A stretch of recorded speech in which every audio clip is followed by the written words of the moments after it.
What do you call a masterpiece that nearly explodes at the end? A Dodgers win, apparently. 4-3. Brilliant pitching, an offense that woke up just in time, and a bullpen that gave everyone a full-body panic attack, then closed the door. If you blinked, you missed both the masterpiece and the near meltdown. For 6 innings, this felt like two surgeons trading scalpel work. Blake Snell was surgical. Biting, breaking balls, late life on pitches, 9 strikeouts, and shutout innings that looked almost effortless. On the other side, Jesus Luzardo was nothing to laugh at. He retired 17 straight Dodgers at one point and had that game locked into a neutral, scoreless hum. It was the kind of pitcher's duel that makes fans nostalgic for the smell of leather and rosin powder. Then the 7th happened. Teoscar Hernandez opened with a single, reminding everyone that baseball is a long game of inches and timing. Freddie Freeman ripped a double right after, suddenly turning zeros into immediate pressure. Luzardo had done his job for most of the night, but managers don't waste chances in October, and that was the moment to pull the plug. Orion Kerkering came in to try and hold it, and the Dodgers turned on the heat. They loaded the bases, and Will Smith did what he's been paid to do. A 2-run single that cleared the decks. Then Shohei Ohtani, who'd been quiet until then, delivered an RBI knock, his first hit of the series, and the scoreboard flashed 4-0. The bench exhaled, the broadcast booth took a collective breath, and half the crowd started mentally sketching out the Gatorade bath. But modern Dodger baseball has a rule: no lead is sacred. A 4-0 advantage is not a guarantee. It's an invitation for drama. Snell exited after 6 brilliant frames, and the bullpen came on to run the gauntlet. The Phillies clawed back with a run in the 8th, then turned the 9th into a real thriller. Blake Trinan gave up a 2-run double to Nick Castellanos that suddenly turned a comfortable lead into a 1-run game. The stadium leaned forward like it was eavesdropping on a particularly juicy secret. Momentum in baseball is a sly thing. 1 hit becomes 2, and 2 becomes a chorus. For a heartbeat, the game felt like it could tip either way. The Phillies smelled blood. The fans in Philly were loud. The Dodgers dugout practiced calm as a public art form. Then the Dodgers pulled a few plays out of their pocket that felt rehearsed over late-night phone calls and obsessive practice sessions. A charge, a smart throw, crisp footwork. Alex Vesia turned panic into a defensive drill, and the final sequence of outs was a small, beautiful choreography.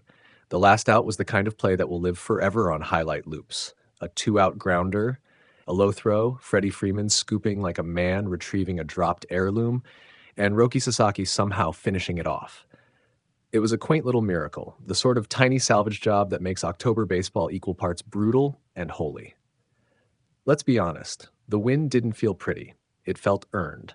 Snell handed you dominance on a silver platter. 6 innings, 1 hit, 9 Ks, 4 walks, and was rewarded with the victory.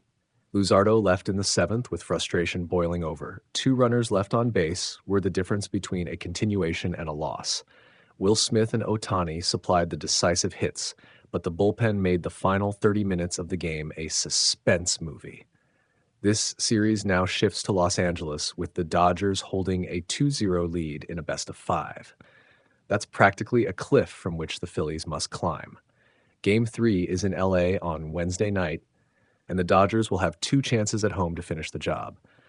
That setup changes the calculus. Philadelphia needs to win at least once in LA to keep things alive. Otherwise, this whole theatrical run could be over sooner than some fans hoped. Takeaways? Snell's performance reminded everyone of his ceiling. He can shut a team down on his best night. The offense woke up when it mattered most, showing patience and timely aggression in the 7th. The bullpen reminded everyone why fans simultaneously love and hate relief pitching, capable of both instantaneous salvation and sudden chaos. That duality is a feature of October baseball, not a bug. It makes victories feel like earned myths and losses like small tragedies. There's a human story threaded through all of this. Baseball isn't only about ERA charts, pitch tunnels, or exit velocities. It's about timing, small acts of courage, and the way pressure reveals character. A starter can be brilliant and still leave you's heart racing if the pen is shaky. A bench player can turn into a postseason hero with one well-placed swing.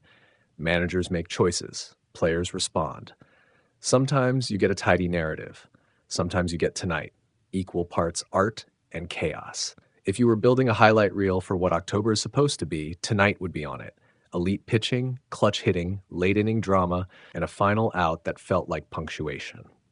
The Dodgers survived a bullpen collapse and turned it into a story they'll tell for weeks. The Phillies leave for Los Angeles with the pressure turned up and a hole to climb out of. So what happens next? Los Angeles will be loud and hostile in the best possible way, and Philadelphia has to decide how to respond when the heat is on. Will the bullpen tighten up? Will the offense find its groove? Will a single swing flip the narrative again? That's the beauty of a best of five. It doesn't take long for a series to change identity. Here's one last thing to chew on. The louder the panic, the sweeter the win. Nights like this remind you why fans show up in October, not for tidy box scores, but for the emotional sprint. The Dodgers didn't just win, they survived a story that they'll retell and embellish. In playoff baseball, a story is often worth more than a stat line. Tell me your wild bullpen meltdown takes. Who would you have handed the ball to in the ninth? If you were the skipper, who closes game 3? I'll be reading the best answers.